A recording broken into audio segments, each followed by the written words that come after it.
Ya tuviste suficiente de Windows.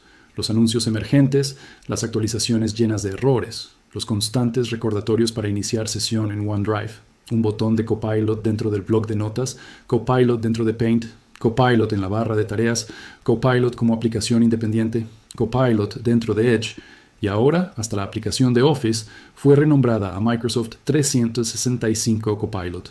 Ya no aguantas más.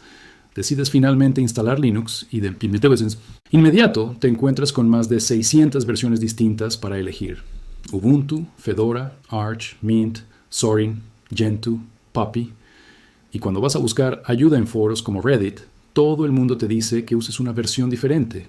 Y todos coinciden en que elegir la equivocada puede significar horas de solución de problemas, controladores rotos y archivos de configuración indescifrables. ¿Qué se supone que debe hacer alguien que apenas está escapando de Windows? No te preocupes. Aquí vamos a ayudarte a decidir cuál versión es la correcta para ti. Vamos a desglosarlo con calma. Todo va a estar bien. Primero lo primero. Todas estas versiones se llaman distribuciones de Linux, o distros para abreviar.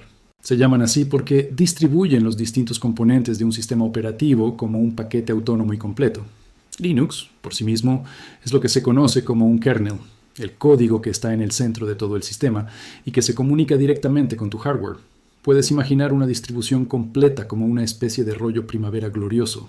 Linux sería simplemente el relleno de ese rollo. Una distro toma ese núcleo y envuelve todo lo demás a su alrededor, hasta convertirlo en un paquete completo, delicioso, listo para que realmente lo puedas usar. Ese envoltorio incluye específicamente un entorno de escritorio, que es la interfaz gráfica donde puedes ver cosas y hacer clic sobre ellas. Un gestor de paquetes, que es la forma en la que instalas software nuevo y mantienes todo actualizado. Y de cierta manera, ese envoltorio también incluye toda una filosofía sobre cómo se supone que todas esas piezas deben funcionar juntas en armonía. Como decíamos, existen más de 600 de estos deliciosos rollitos, quiero decir, de estas distros. No deberíamos haber grabado esto antes del almuerzo, pero bueno, hemos elegido 9 de las distribuciones más ampliamente utilizadas para ayudarte a descubrir cuál es la correcta para ti. Así es como vamos a organizarlo. Tenemos 5 opciones pensadas para personas que están huyendo de Windows y que simplemente quieren que su computadora funcione sin complicaciones.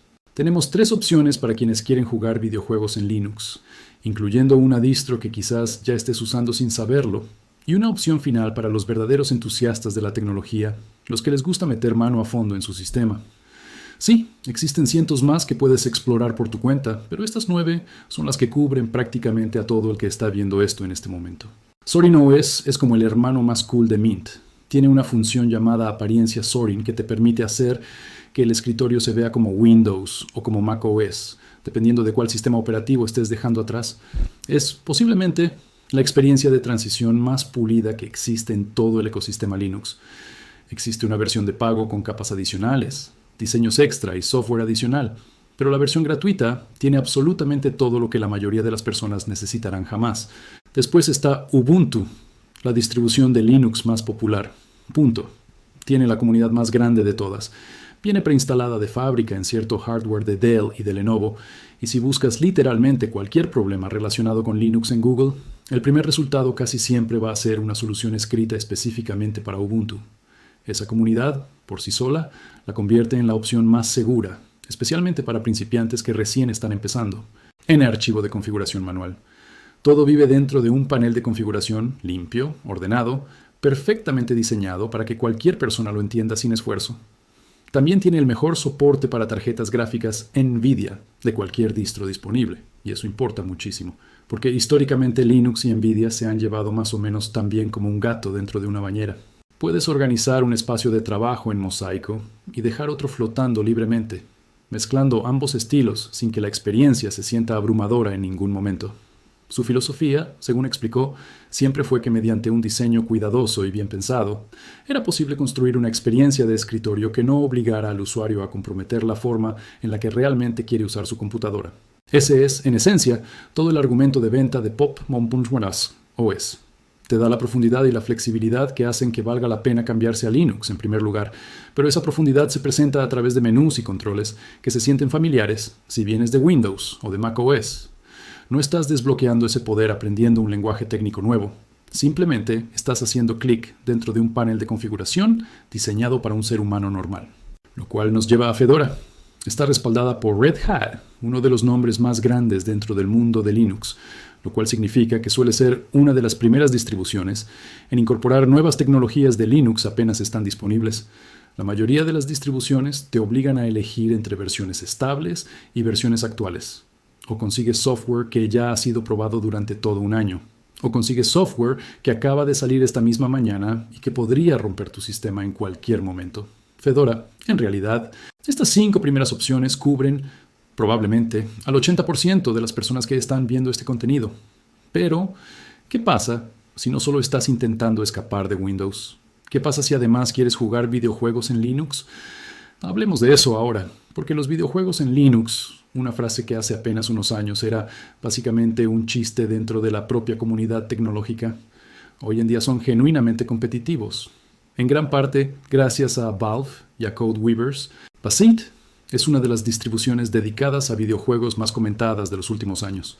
Fue construida específicamente para llevar la experiencia de juego al estilo SteamOS hacia hardware que Valve nunca respaldó oficialmente, como tu ROG Ally, tu Legion Go o tu propia PC Gamer, funcionando por debajo sobre una base de Fedora en lugar de SteamOS en sí mismo, pero luciendo y sintiéndose prácticamente idéntica en el uso diario.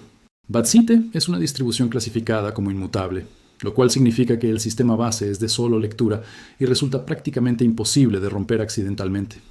Piénsalo como si fuera una consola de videojuegos. Se actualiza automáticamente sola. Es compatible con HDR. Funciona perfectamente en dispositivos portátiles de videojuegos como el Steam Deck y el ROG Ally. Y si de alguna manera logras romper algo dentro del sistema, simplemente puedes revertir a la versión anterior, sin perder nada importante.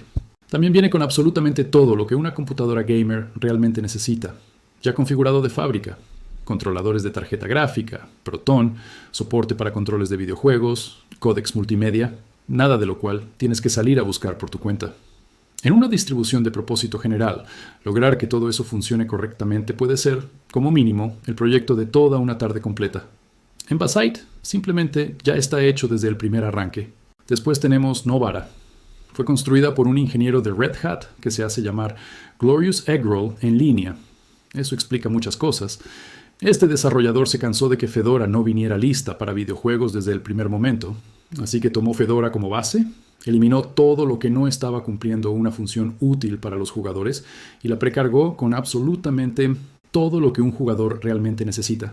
Steam, el gestor de juegos de código abierto, Lutris, controladores de NVIDIA, códecs multimedia, todo ya configurado y listo para funcionar de inmediato. Existen 5 ediciones distintas de esta distribución, incluyendo versiones construidas específicamente para dispositivos portátiles de videojuegos. Y hablando de dispositivos portátiles, si eres dueño de un Steam Deck, felicidades, ya estás usando Linux sin siquiera haberlo planeado. SteamOS es, en sí misma, una distribución de Linux completa y totalmente funcional. El Steam Deck tiene 2 modos de funcionamiento, la interfaz de videojuegos que normalmente usas todo el tiempo, la cual se ve y se siente exactamente como una consola tradicional, y un escritorio Linux completo funcionando por debajo, al cual puedes cambiar en cualquier momento que quieras. Pero la gran mayoría de los dueños de un Steam Deck nunca llegan a tocar ese modo escritorio, y aún así tienen una experiencia perfectamente satisfactoria durante todo el tiempo que usan su dispositivo. Ahora, para los usuarios avanzados, para los verdaderos entusiastas de la tecnología, para esas personas que han decidido que instalar un sistema operativo debería ser todo un viaje de autodescubrimiento personal, existe Arch Linux, la legendaria distribución de hazlo tú mismo.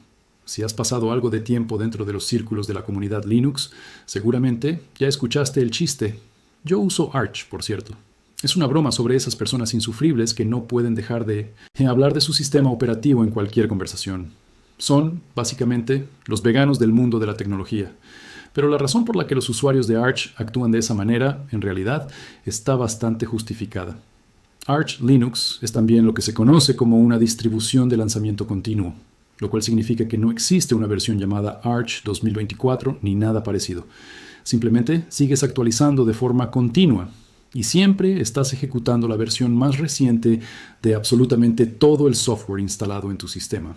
Además está el Hour, el repositorio de usuarios de Arch, una biblioteca gigantesca mantenida por la propia comunidad, disponible para todos los usuarios de Arch, que incluye software que jamás llegaría a formar parte de los repositorios oficiales de Ubuntu, esos tan estrictos y cuidadosos.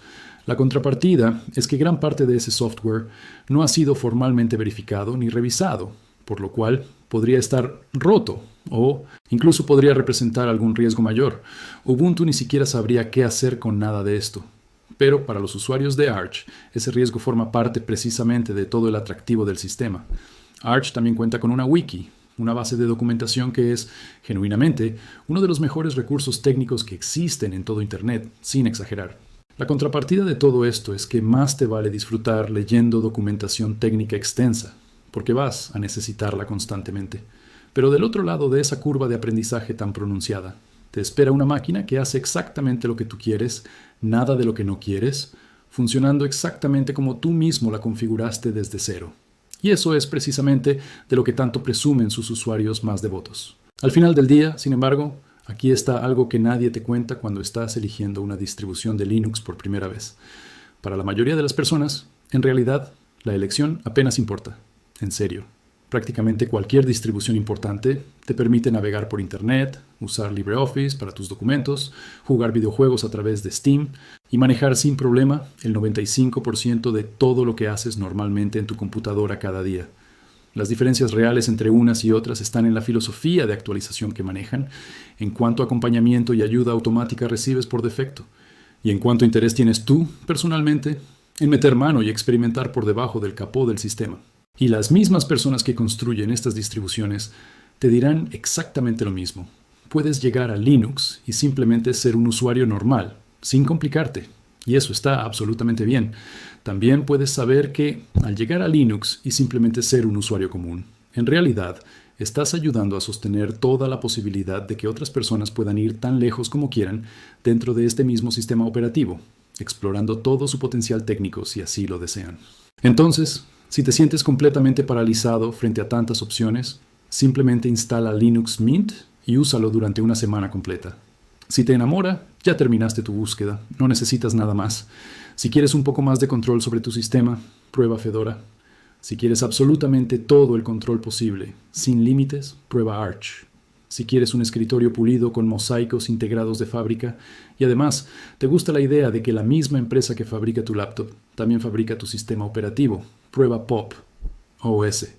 Y si eres principalmente un jugador de videojuegos, prueba Bazzite sin pensarlo demasiado.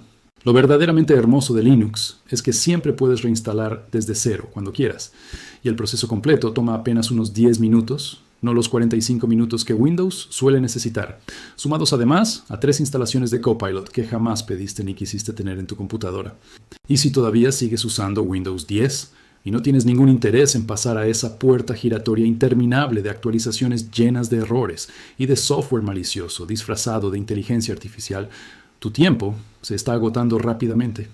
Las actualizaciones de seguridad extendidas de Microsoft para Windows 10 terminan definitivamente el 13 de octubre de 2026, lo cual significa que después de esa fecha ya no habrá más parches de seguridad disponibles para ese sistema operativo, así que, sinceramente, tal vez no deberías darle demasiadas vueltas a esta decisión.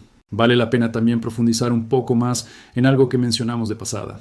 La diferencia real entre una distribución con ciclo de lanzamiento fijo y una distribución de lanzamiento continuo. Cuando usas algo como Ubuntu o Fedora, recibes versiones numeradas publicadas cada cierto tiempo, cada una probada extensamente antes de salir al público general.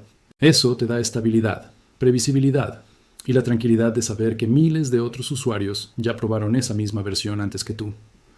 Cuando usas Arch, en cambio, cada paquete de software se actualiza tan pronto como el mantenedor correspondiente decide publicarlo, sin esperar a un ciclo de lanzamiento coordinado. Eso significa que siempre tienes lo último de lo último, pero también significa que ocasionalmente una actualización puede introducir un problema inesperado, algo que en una distribución más conservadora habría sido detectado y corregido antes de llegar a tu computadora. También vale la pena mencionar el concepto de sistema inmutable con un poco más de detalle, porque es una de las tendencias más interesantes dentro del mundo Linux en los últimos años. Y Bazzite es uno de los mejores ejemplos de esta filosofía en acción. En un sistema tradicional, cualquier programa que instalas, cualquier controlador que modificas, esto significa que, sin importar cuánto experimentes instalando y desinstalando programas, el sistema base permanece intacto Y si algo sale mal, simplemente puedes volver atrás a un estado anterior conocido y funcional. Exactamente como si estuvieras restaurando una consola de videojuegos a su configuración de fábrica. Otro punto que merece más atención es el papel que ha jugado Valve en toda esta transformación del mundo de los videojuegos dentro de Linux.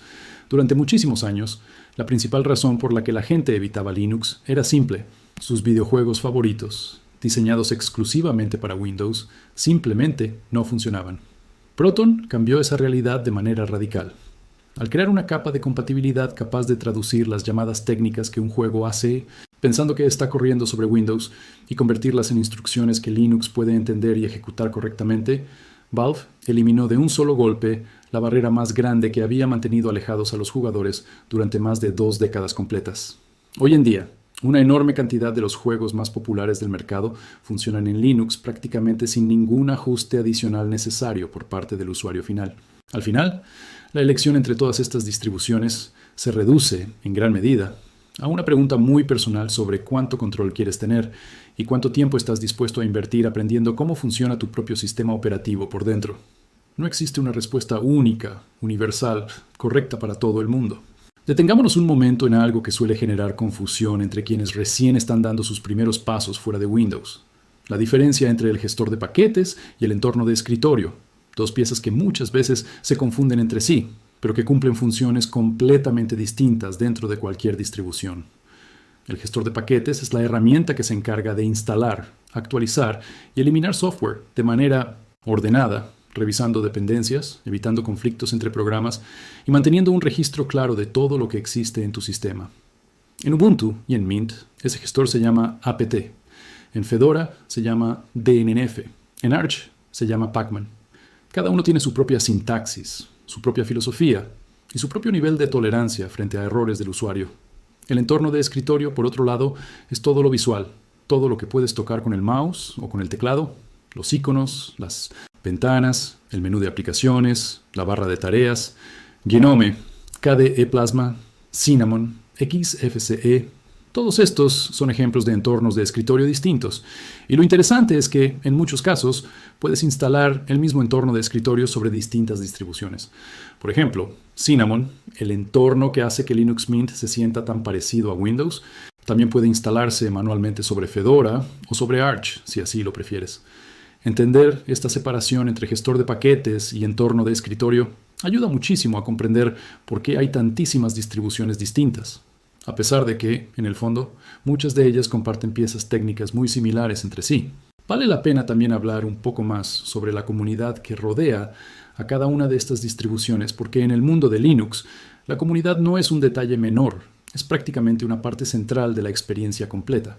Ubuntu, gracias a su enorme popularidad, cuenta con foros gigantescos, canales de video interminables y una cantidad de documentación tan extensa que prácticamente cualquier error que puedas encontrar ya fue documentado, discutido y resuelto por alguien más antes que tú. Esa red de soporte comunitario reduce enormemente la fricción para los principiantes, porque nunca te sientes completamente solo frente a un problema técnico. Arch, en cambio, cultiva una comunidad distinta, más orientada hacia usuarios avanzados, donde se espera que tú mismo investigues, leas la documentación oficial y resuelvas tus propios problemas antes de pedir ayuda directamente. Esto no significa que la comunidad de Arch sea hostil.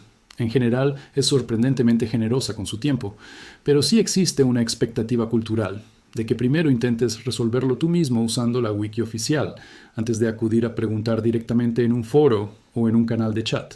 Otro tema que merece atención es el de los controladores de hardware, un aspecto que durante muchos años fue el principal dolor de cabeza para cualquiera que intentara instalar Linux en una computadora normal, comprada en cualquier tienda sin pensar específicamente en compatibilidad con este sistema operativo.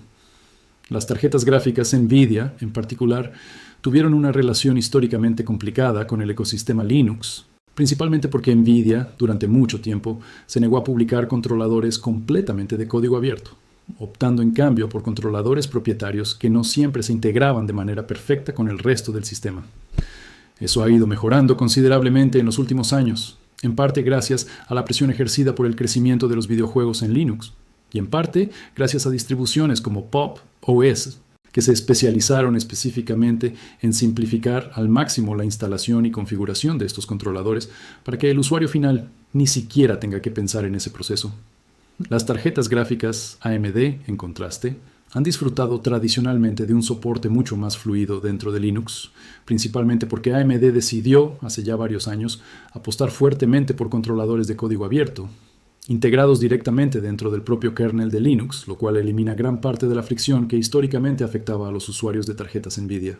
Pensemos también por un momento en el argumento de la privacidad, porque es una de las razones silenciosas, pero cada vez más frecuentes, por las que muchísimas personas terminan decidiéndose finalmente a dar el salto hacia Linux.